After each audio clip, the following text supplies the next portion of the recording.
और आप देख रहे हैं नेक्स्ट 9 न्यूज। समाजवादी पार्टी के नेता राम गोपाल यादव ने शुक्रवार को कहा कि कांग्रेस और अखिलेश यादव के नेतृत्व वाली उनकी पार्टी ने उत्तर प्रदेश में सीट बंटवारे के समझौते को अंतिम रूप दे दिया है। उन्होंने कहा कि आगामी लोकसभा चुनाव के लिए सपा जल्द ही प्रत्याशी घोषित करेगी। या पूछे जाने पर कि क्या कांग्रेस उत्तर प्रदेश में बहुजन समाजवादी पार्टी के साथ जा सकती है, तो वहीं राम गोपाल यादव ने कहा कि दोनों पार्टियां पहले ही एक समझौते पर पहुंच चुकी हैं और उन्होंने कहा कि हमने 16 सीटों के लिए उम्मीदवार भी घोषित कर दिए हैं। हम कुछ दिनों में सीट घोषित कर देंगे। कांग्रेस और सपा उत्तर प्रदेश में अंतिम समझौते पर पहुंच गई है। डिंपल ने भी प्रतिक्रिया जाहिर की। इस बीच उन्होंने कहा, सपा नेता डिंपल यादव ने कि लोकसभा चुनाव के लिए उम्मीदवार तय करने में और देरी नहीं होनी चाहिए। उन्होंने इस बात पर भी जोर दिया कि आगामी चुनाव में संविधान को बचाने के बारे में होंगे।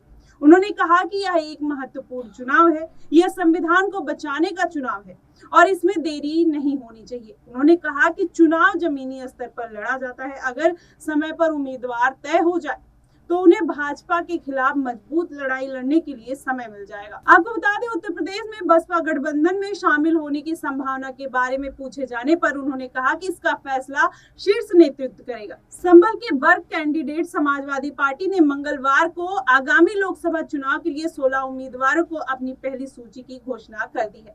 मौजूदा सांसद डिंपल यादव को मैनपुरी मैदान से उतारा गया, जबकि पार्टी सांसद शफीकुर रहमान वर्ग संभल सीट से चुनाव लड़ेंगे।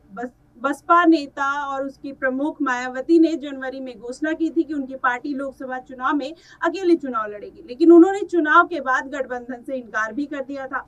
उत्तर प्रदेश में इंडिया गठबंधन की राह वैसी आसान नहीं दिख रही जैसी ममता बनर्जी द्वारा कांग्रेस को झटका देने से पहले दावा किया जा रहा था। सीटों के नामों का खुलासा न करने पर संयुक्त रूप से कांग्रेस सपा द्वारा अभी तक किसी भी सीट की घोषणा नहीं किए जाने से साफ संकेत मिल रहे हैं कि यूपी में इंडिया गठबंधन पर सीट साझे के संकट का सांप मंडराने लगा है। शायद यही वजह है कि लोग कांग्रेस के महासचिव और यूपी के प्रभारी अविनाश पांडे ने भी यही कहा कि सपा गठबंधन धर्म का पालन कर रही है। लेकिन ऐसे आने वाले समय में पता चलेगा कि ये लोग अपने धर्म का कितना पालन करते हैं, कितना ही इनका इंडिया गठबंधन कितना मजबूती के साथ आगे बढ़ता है। आपको इस पे क्या लगता है, आप हमें कमेंट सेक्शन में जरूर बताइएगा। फिलहाल के लिए बस इतना ही।